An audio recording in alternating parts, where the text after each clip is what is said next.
I'm Kimberly Begley. I'm the program manager with CSPN, and I'm very excited to introduce Dr. Carroll today for our third CSPN webinar. Dr. Carroll is an assistant professor at McMaster University in the School of Nursing. She's a director of clinical health professional research at Hamilton Health Sciences, and a researcher at the Population Health Research Institute with Hamilton Health Sciences as well. And Dr. Carroll is also leading the patient engagement activities with the CSPN network.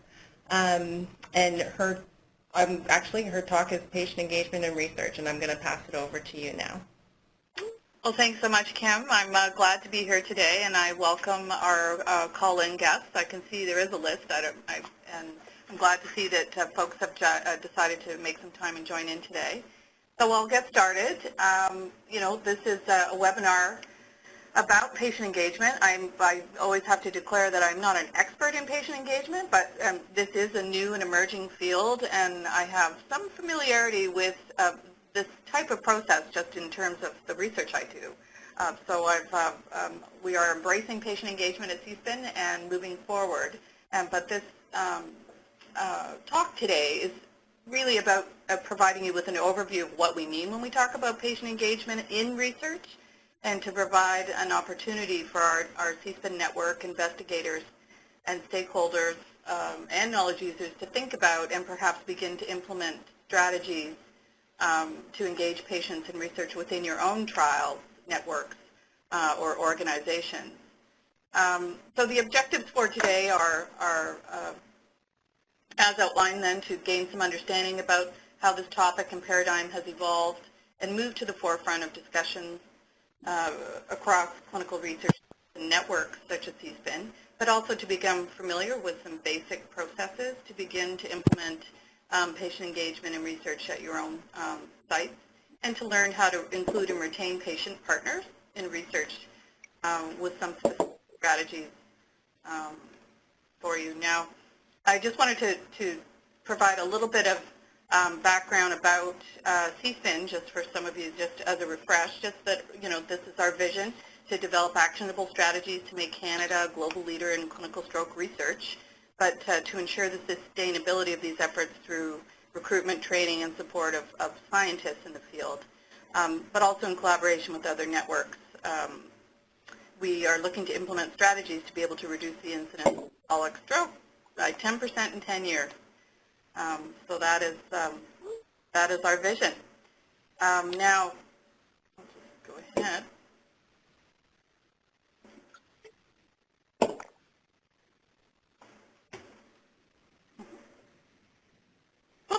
This visual representation is CSPN. CSPN has several randomized controlled trials, and the reason I put this slide up today is to show you that we have a lot of different types of patients who are receiving interventions within this network. And I don't know if you can see my cursor, but we have elements of population screening, we have high-risk patients, we have lower-risk patients, and our trials overlap within these areas on this circle, and we can see some of the circles represent original studies and pilot studies that have started within our network since we were formed. So we have many patients that will benefit from interventions that we do. And this slide just represents that we do have synergies across studies in terms of knowledge translation at CSPN, and integrated knowledge translation where there's collaboration and co-production of knowledge, engaging knowledge users, stakeholders, clinicians, and policy folks in the development and refinement of our research questions, methods, etc.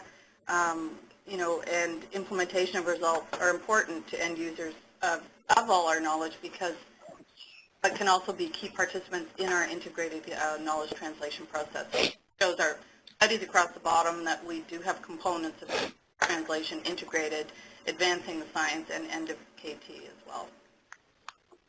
But I wanted to just provide some key terms and concepts that are part of the discourse in research these days that sometimes are good to revisit just to see how they all overlap with each other. But patient-oriented research is something I think we're all familiar with at this point, but it really does represent a continuum of research that engages patients as partners, focused on patient-identified priorities and improving patient-oriented outcomes. So that is not new, and much of the work I'm referencing comes from an incredible wealth of resources that are available on the CIHR website, and the links are provided on each slide. But I do want to define what a patient is in terms of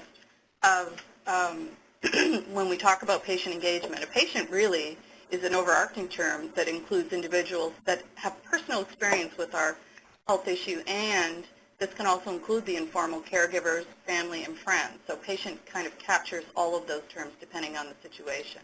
The patient engagement, it takes it one step further to employ a meaningful and active collaboration of patients as defined in governance, priority setting, and research.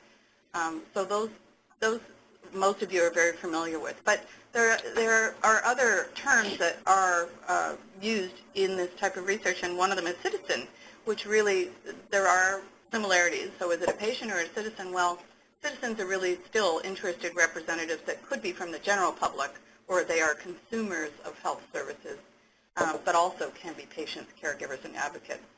So they can also be representatives from voluntary health organizations as well. So sometimes these terms are used interchangeably, and we are using patient engagement and patient in the context of CSPIN.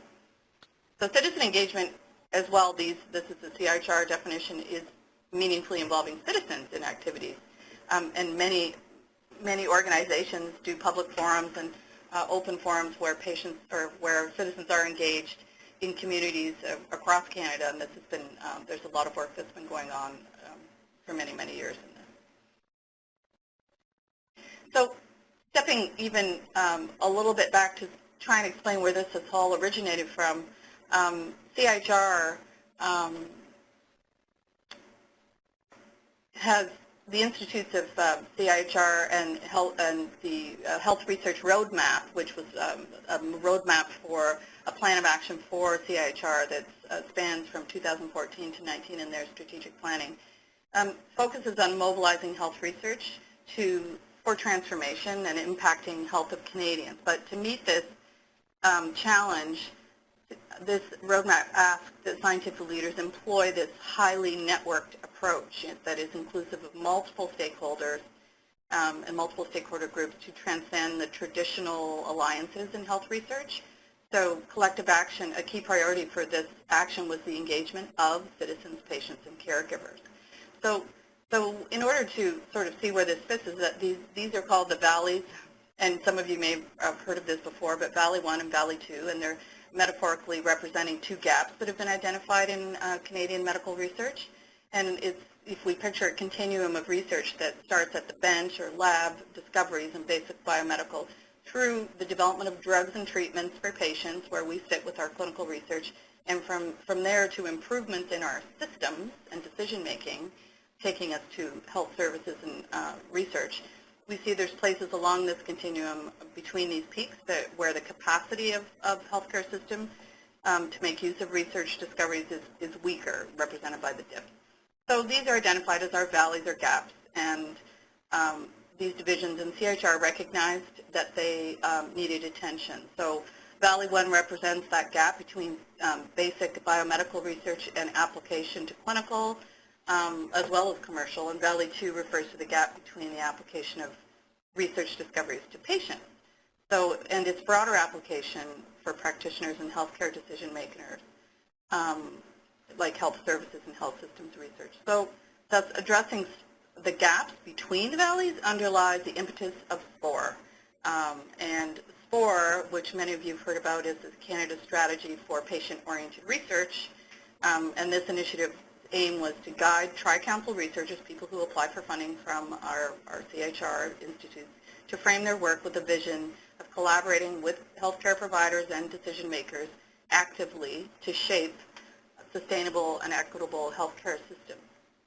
Since patients are at the heart of this, in the heart of SPORE, they should be involved as much as meaningfully as possible in order for health research to be more responsive to the needs of Canadians. I just want to see. And that's where these slides, I've put links into all of the background documentation for all of this work because the background is all in place for this. But the primary driver, to build this foundation for SPORE, and this has been going on since 2011, SPORE created national steering committees and led to the development of this patient engagement framework. So this is why this is the point I'm trying to make. The framework established these key concepts and principles to guide for SPORE partners to adopt patient engagement. But the primary driver is meaningful and active collaboration with patients. So the field is continuing to emerge as researchers work to advance the science of patient engagement across the patient-oriented research continuum. And to realize this line of inquiry in a supportive environment, the SPORE partners evolved as key stakeholders, and this is where the SPORE support jurisdictional leads come into play, and they are mandated to advance patient-oriented research methodology. So there are SPORE support units across Canada in various institutions like MARS and the Population Health Institute. So there is a link between all of these activities that has had a lot of resources and infrastructure put into place. So we land with patient engagement, which again means fostering a climate of researchers and healthcare professionals aiming to understand the value of patient involvement and patients seeing the value of the interactions themselves. But the patient perspective is integrated into every step of the research process, ideally, including even developing your research questions. Now, some patients have the readiness to contribute as full members of teams, but others may bring very specific expertise, and that's important to keep in mind. If somebody has a really strong background in ethics, then perhaps ethics is where they need to participate, or serve as a knowledge broker if they want to deliver key messages associated with studies. So their knowledge and expertise offers insights about people who are unable to, or knowledge brokers offer insight into people who are unable to communicate on their own behalf. But patients' roles will vary according to the contributions a patient is prepared to offer. It's important for Canada to raise the bar and push these boundaries to build capacity in innovative ways. So these links are great. They provide great resources, and these SPORE provincial support units are different across different provinces.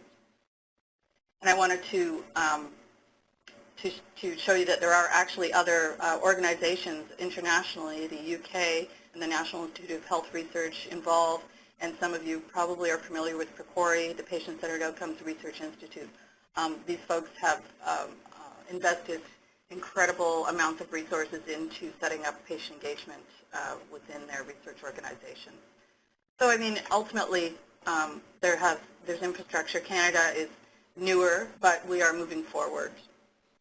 So the guiding principles from the patient engagement framework are, as displayed on this slide, inclusiveness, support, mutual respect, co-building, and this ideally will improve the relevance of research and improve translation to policy and practice, contributing to more effective health services and ultimately improve quality of life for Canadians in the healthcare system.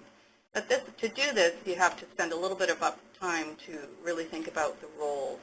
And patient roles, and there are several publications. This is adopted from the Citizen Engagement Framework and the Patient Engagement Framework, where you can see that there are different locations for patients to become involved, and they lead to different outcomes depending on what your network, and I speak of CSPN as a network, and what you're trying to achieve. So it's important to spend some time thinking about the roles, whether you want patients to sit on a leadership committee to inform strategic planning, or to do priority setting, or KT. So there are lots of opportunities. And it would be unusual for a patient to perform all the roles, and it would probably be too much work for them. So the outcomes, again, this is just showing that, you know, the desired outcomes will lead to these inclusive mechanisms with multi-way communication, and again, valuing that experiential knowledge that a patient brings to the table because they are living with the illness that is of concern for your network or research organization. So this offers that, you know, your team has sort of a shared sense of purpose together. So I just think probably one of the most common questions is, where do you start with this process? So, I think, you need to step back and think about the vision that's guiding your own network and start with the basics of vision, mission, and values of your organization, your research network. And, if this is a trial-by-trial basis, then the magnitude is not as large. This is the foundation and why and where patients can make a difference if you spend some time thinking. This might not be evident until you actually try to work together as a group to consider how this could work, patient engagement could work for your network. But some upfront investigation can really assist with co-building in the future, and this means taking a look at the culture of your network. So some research networks are familiar with patient engagement across Canada. Others are newer to these ideas, and it's key to really gauge the current stage of knowledge and belief in your group to really uncover some of the attitudes. And this is where, where you may reveal that there are some barriers, but where there are barriers, there are also maybe some facilitators and the ability to identify sort of early adopters or champions of this cause. And investigators, must, and have verbalized that they need to see the potential differences that patient engagement can make. Scientists look for objective measurement to align with outcomes, so it is, it's a different way to think, and moving us, beyond our traditional outcomes. So really try and start at the beginning if you can, if you have the option to start at the beginning of a project, and that means at the beginning, when you're developing questions. But before you can do this, in the context of the network, the culture of the network must be ready to support this type of paradigm shift. And each network differs in what it is they're looking for. And a single trial is very different in terms of governance compared to a network.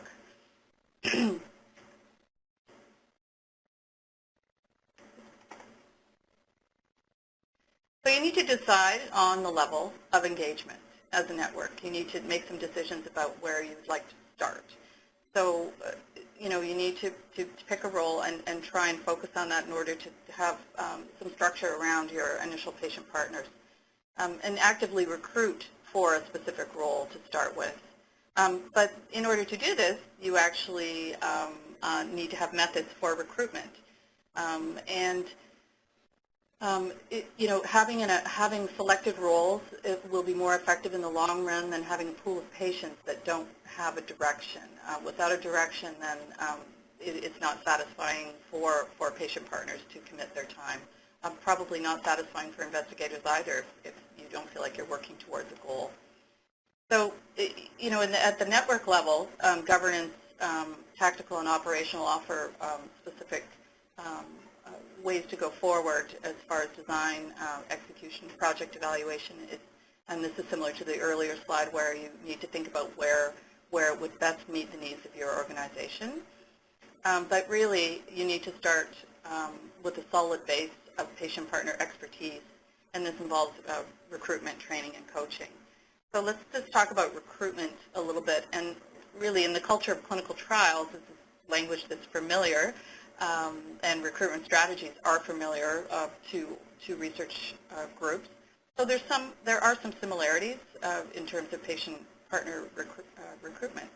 But I would say, like, who are these patients? I mean, these patient partners really need to be in charge of their own care and living with the problem or disease group that you are involved with in your organization, and so that they're able to speak about it as the patient expert, and again referring to experiential knowledge. They live with the disease, and Vincent Dumez and Alexandre Berkesson, the University of Montreal, who are patient engagement experts leading in this field, often talk about the number of hours that a patient has lived with their own illness compared to the amount of time patients spend with their physicians or healthcare professionals, and the patient is definitely spending more time on their illness.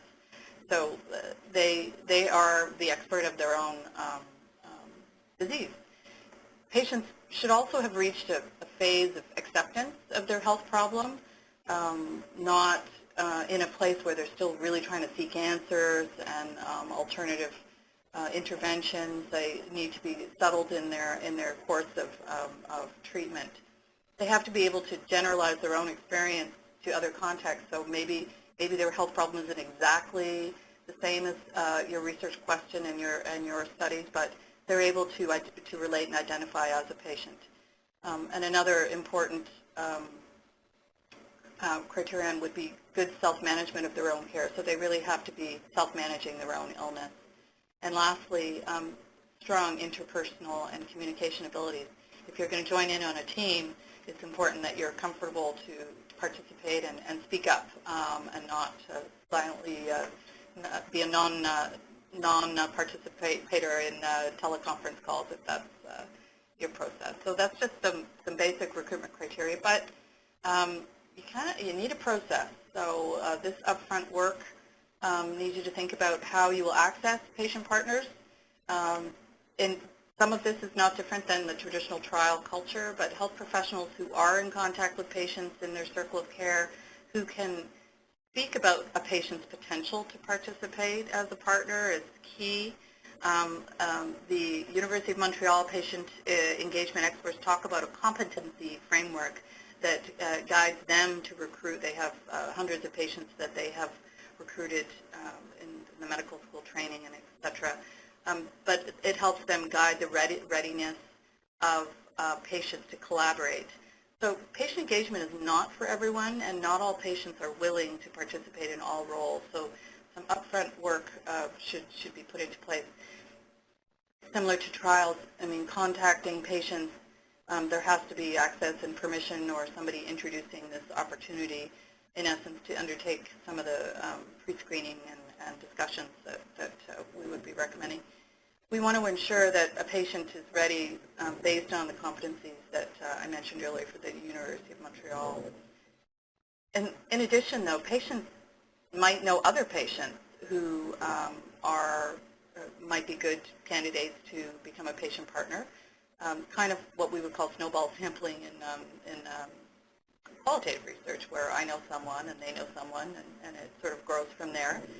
And as well, formalized groups are also, they are important stakeholders with CSPN. However, there's a distinction between advocacy and patient partnership that needs to be clear in terms of what the agenda is for an advocacy group versus a patient partner, and if the goals of that patient at the table are to offer the patient perspective versus an agenda for an advisory. So there's sometimes you just need to be clear with your patient. So I would say you need to make initial contact, but this contact could be by telephone in advance to be more efficient time-wise, and that could just be making contact to inform about what you are looking for. And this is the level of contribution, you know, strategic, operational, or sitting on a committee, being involved in priority planning, but also what is required. Is the patient, are you thinking they need to be there during the day for day meetings or night meetings? How often are the meetings? Where are they? You know, people need child care. There are a lot of different factors patients need to consider, and how long they are, and how long the meeting or participation will be. And of course, compensation will come up, and it's, you know, recommendations are that you need to budget for parking, and perhaps there are some food if you are having lunchtime meetings that have to be considered. Some organizations do offer stipends, so these issues need to be addressed before you start recruiting patients to become partners. But the objective of using an effective recruitment process is to really be more efficient and really reduce a pool if you have a large pool.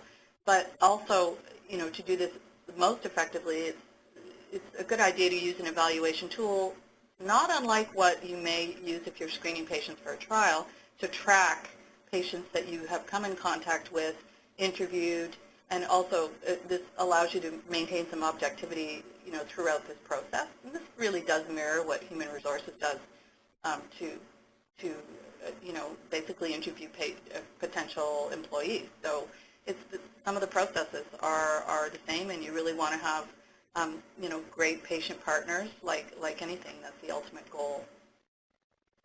So moving from that, if you've got some good patient partners, then you have to do a little bit of upfront investment to provide some training. And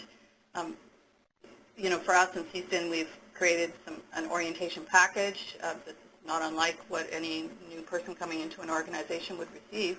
But for a research network, there are a few different components that make it unique, and that is that you really need to provide an outline of the studies and the vision of your organization, and fundamentals of what patient engagement and research is. And patients need to understand what it is you're trying to do by involving them, and that there's a process behind it. It's not just to come along to our meeting. And many patients need some background about what research is. And of course, CIHR has a wonderful jargon buster on their website that defines all research-related terms for the public to access for free. But putting that in a binder and providing it for your patient is a good part of orientation. But also specific network or trial-specific acronym busters. I think that's probably one of the most common complaints, that people have a lot of trouble following along a research team because of the very heavy use of acronyms that exist certainly in cardiology trials. And lastly, I think, well, second to last, terms of reference. So terms of reference are important, as they would be for any committee or any involvement in an organization. And terms of reference are also important because you can put an end date into your terms of reference with an option for renewal or non-renewal if relationships are coming to the end. So people should know that involvement isn't permanent, and that there is an end date if they need to plan their life accordingly. And studies will end, so their terms of reference should include language that supports that. And one of the other things that has light lately is whether any safety training, if patients are involved in a hospital setting, whether you need to think about safety training, and you need to check with your organization. So there is some work associated, but it's a worthwhile investment to have a clear strategy. But then we need to really think about the researcher training. So it's not that common for us, and there are expert patient engagement experts, as I mentioned before, at the University of Montreal, and I believe others will emerge in this field. But researchers need a little bit of guidance to sort of learn about what this is, what patient engagement is, what it means, what it can look like, and certainly webinars like this can be helpful, but there are online modules being developed that we're hoping to be able to access and connect, and we'll look for that on the CSPN website. But also CIHR has incredible resources available in the forms of handbooks for their handbooks for citizen engagement and patient engagement. And of course, Train the Trainer workshops. We held one for CSPN run by Alexander Burkess from the University of Montreal. These are all elements that can inform you. It's good to invest a little bit of time yourself to become familiar, or at least read the document. So those components are pretty important, researcher and patient training. But then can't really get away from evaluation, because the next question will be, well, how do we know how this is impacting outcomes? So some evaluation should be built into processes, and we really do need some evidence to advance the science. Quantitative evidence is preferred in the trial culture. This is a comfort zone, but qualitative data and evidence offers also some important contributions as well. There are ways to try and work towards seeing the impacts on patient-oriented outcomes versus the patient partner processes. So are we looking at how patient engagement changes our outcomes, or are we going to do some evaluation of the partnership process? So both of those options are available to think about, and you can just choose which way you would like to create some metrics for your organization. But there are, and choose to suit your purpose, there are some actual tools available right now for free online, and PCORI has several tools available that you can download and incorporate. You can start. Nobody needs to develop anything new. It's all there. And we also have access to the PEAK tool, which comes out of McMaster and Julia Abelson's group, which is supporting quality engagement in the Canadian health system. So that's a public and patient engagement evaluation tool. So we're going to be working with both of those options at CSPN, because ultimately, these metrics will offer a way for the public to see the proper use of public resources in this context. And as well, we really need to think about the effectiveness of patient engagement and identify issues associated with that. So there's only a couple slides left, but these components are pretty essential, the training and evaluation and recruitment. But then you have to spend a little time thinking about how you can sustain it. Now, a network has a lifespan. CSPN could be a network that's in place for 10 years, so you really need to think about sustainability.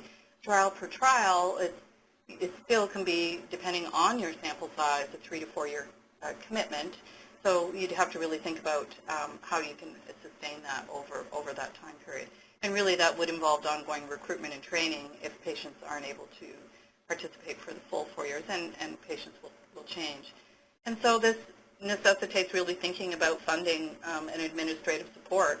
I know that PCORI and the UK organizations are fully funded organizations, so it's a little different in networks and in Canada, so we'll see what the future brings. It's a new time, and we'll see what types of resources are available to us all in the future. Many researchers are looking to engage patients as funding agencies are asking us for this. And so as such, I think streamlining processes is something that really needs to be considered. And one idea is to consider working with volunteer services in your organization to work with processes that are already in place to offer some orientation and training for patients, or in the volunteer context that could be transferred. That's just one idea. But really, you need to have you need a dedicated administrator or dedicated administrative support to really operationalize and be sure that processes are being maintained for all of this. So I think, I'm just about wrapped up, but I do have a what not to do slide. Oh, but before I do that, let's just peek there. A couple of ideas for patient engagement that I just wanted to offer, because people are saying, how do we do this?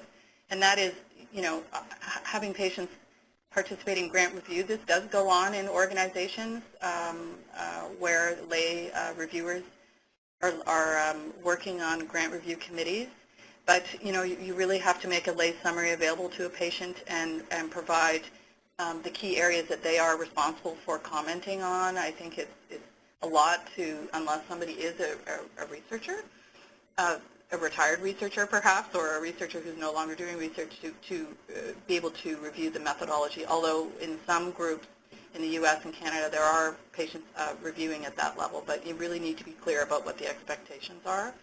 Another area that is a great opportunity for patients is to take a look at your tools that you're using in your study and your surveys, and have them comment on it and talk about the usability before you pick them, because patients can tell you why or why not. A patient might not want to fill that out.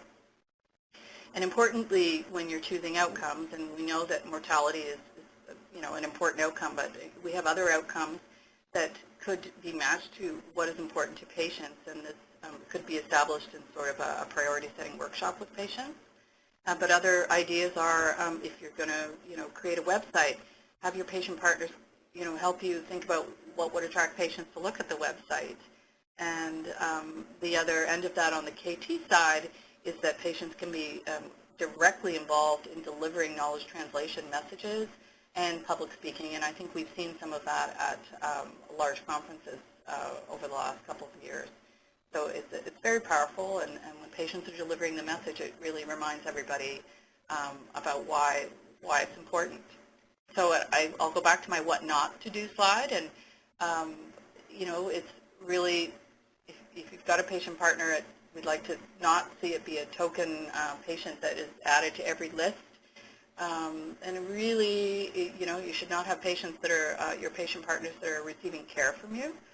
And the patients should not be enrolled in the trial as they're involved in the trial because they're receiving an intervention. But when they're finished the trial, then that's a good time to join on. And try not to spread them thin. Because of this push for patients to be involved in research, those 2 or 3 that have volunteered first are being asked to write letters and letters of support for grants, and it's let's not try to spread them too thin.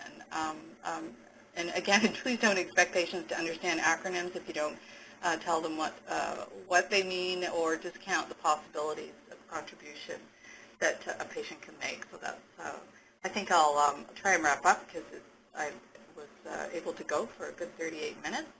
I wanted to just show you, though, a resource that's available at one of the Ontario SPORE support units I mentioned earlier.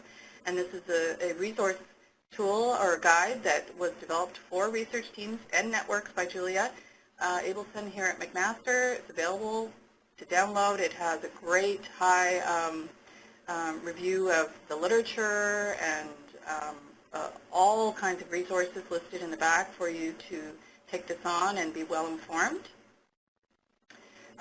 So please take a look at that, as well as the copious amount of work that CIHR has done, and that is all available for folks as well. So I'll wrap up, but I really want to acknowledge our patient engagement committee as we speak at this point at CSPN, where we do have our David as our patient. He's sitting on the scientific executive committee. We put him right at the top, and because that worked for our network, a network setting, and he's also on our patient engagement committee. But I really want to shout out to Angie Jurdick and Kim Begley and Jeff for championing this cause with CSPN and trying to move us forward with this initiative. It takes longer than you think, but we're moving ahead. So I think I'll stop now, and if anybody has any questions, I just wanted to leave some time for that. But this has been great, and I really thank you for logging on. Thank you so much, Sandra. That was awesome. Really, really great presentation. Angie, are there any online questions? Not at this time, no. Okay, so I guess we'll give it a second in case anybody on the line has a question to just direct them to Angie, or we could even unmute probably because we've only got a few people on, so we could even unmute and ask a question if you've got one you want to ask on the phone. But otherwise, we will finish up. Okay. Oh, here, we've got a question. Angie, I'm not sure if you got this one, but I'll read it out. The question is there any kind of a directory or way to find out if my institution has a patient engagement unit? A directory of patient engagement units, not to my knowledge, but I would start with looking at, like I can speak to Hamilton Health Sciences, and they have a patient experience group, which is a little bit different. But I know that there are patient advisory groups that are involved in many organizations, so you just have to be careful because the goals are different for different groups. But really, I would start by looking at your own website of your organization to see if, and use the language that we've been talking about today, because many organizations are incorporating this into their strategic goals for the organization. But there is a difference between patient experience and patient engagement in research, which is the newest. But certainly you could branch out from there, because there might be small groups that you're unaware of that wouldn't necessarily be at the forefront. But I do not believe there is a directory. But please take a look at the resources that are on the links that I've provided on the slides, because this can take you to some other groups that might be able to help you with your question. Great, thank you. Angie, do you have anything else? No. Okay. Thank you so much, Sandra. That was fantastic. You're welcome. My pleasure.